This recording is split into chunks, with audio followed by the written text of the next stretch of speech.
The first question that I'm going to ask you all is, do you own any cryptocurrency?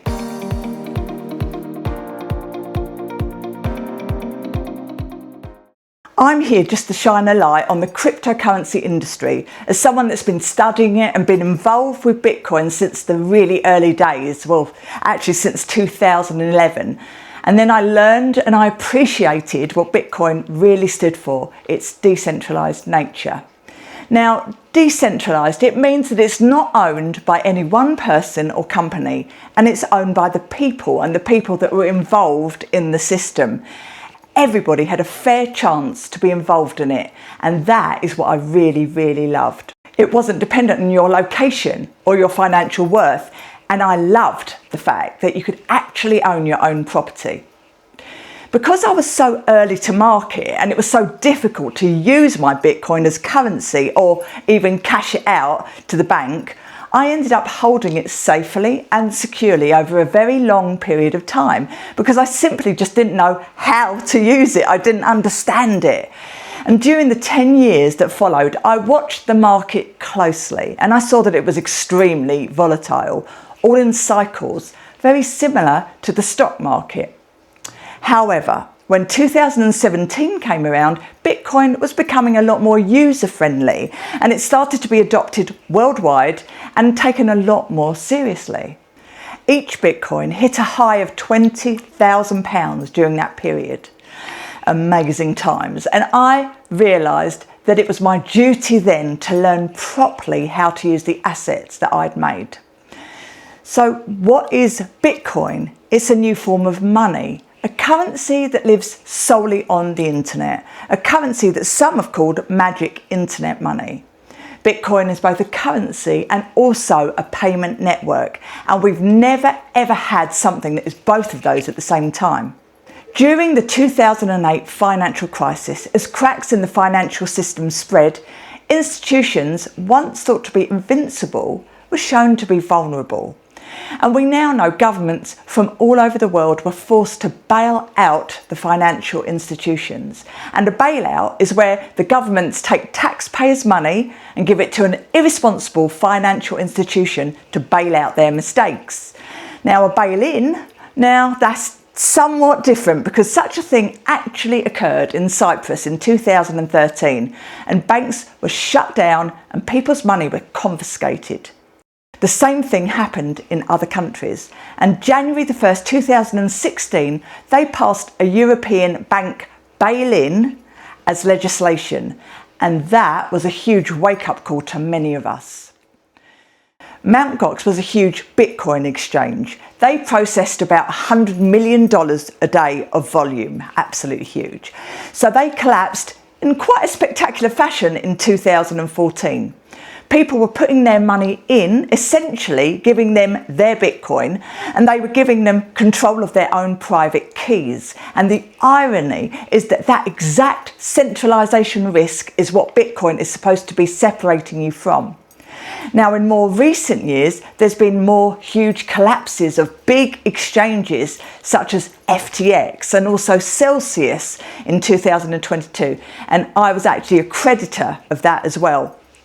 It took over a year to come through their Chapter 11 bankruptcy. It was an absolutely massive process.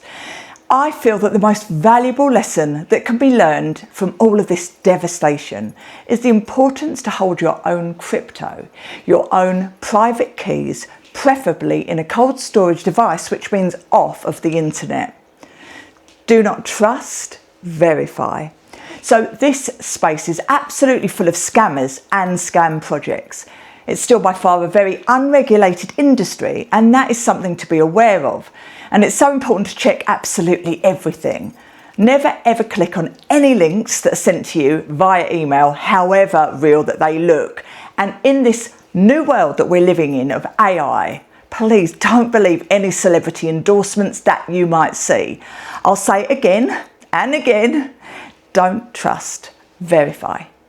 Money. It was invented to make it easier to trade goods and services, and without it, any purchase would need to be paid with other goods or services in return, for example, using the barter system.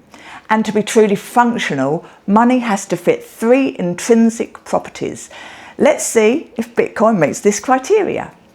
Its value is extremely volatile due to many factors, including price suppression by the big institutions looking at buying at lower costs, and also world economic affairs that play psychologically on the markets. But on a larger scale, Bitcoin has only ever appreciated in value. In fact, it's been the best store of value in the world since its inception. A lot of people believe that Bitcoin will serve as an effective hedge in times of economic uncertainty.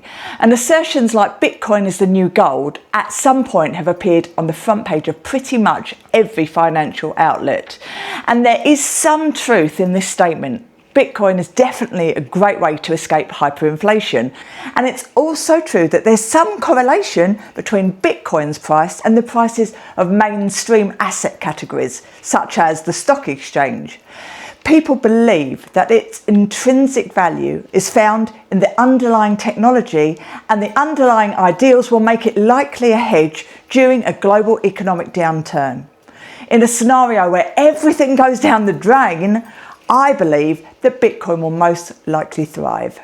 When I first discovered Bitcoin, all around the world, wars were being fought and the banks were just debasing currency. So pretty much like today, some might argue, but I saw Bitcoin at that time as a tool to strip away all the power to do that. So when using bank accounts, governments have the ability to seize the money at any time, and they can inflate currency whenever they choose. And Bitcoin takes away the tools for the government to be able to do that. And I believe that it makes the world a much fairer place. So is Bitcoin the money of the future or the new gold? Only time is going to tell. This technology is still in its very early stages of development and should be understood as such. At best, Bitcoin is currently a store of value, and at worst, it's just a speculative asset. Bitcoin might never replace gold, but it might be seen as a more volatile hedge against economic uncertainty. And the future of cryptocurrencies is really interesting alongside blockchain technology, allowing for a wide range of applications. There is much, much more that is possible. What could the future of our world look like with such a revolutionary tool? In fact, the possibilities could be truly magical. Is it a true asset, or would you be a fool to believe it? I believe that Bitcoin is magic internet money. You can pull out your smartphone or your tablet, install an app, and in less than 30 seconds, you've got the ability to send out and to receive money with anyone from anywhere in the world. You can be of any age and in any country to do that. Now that is magic.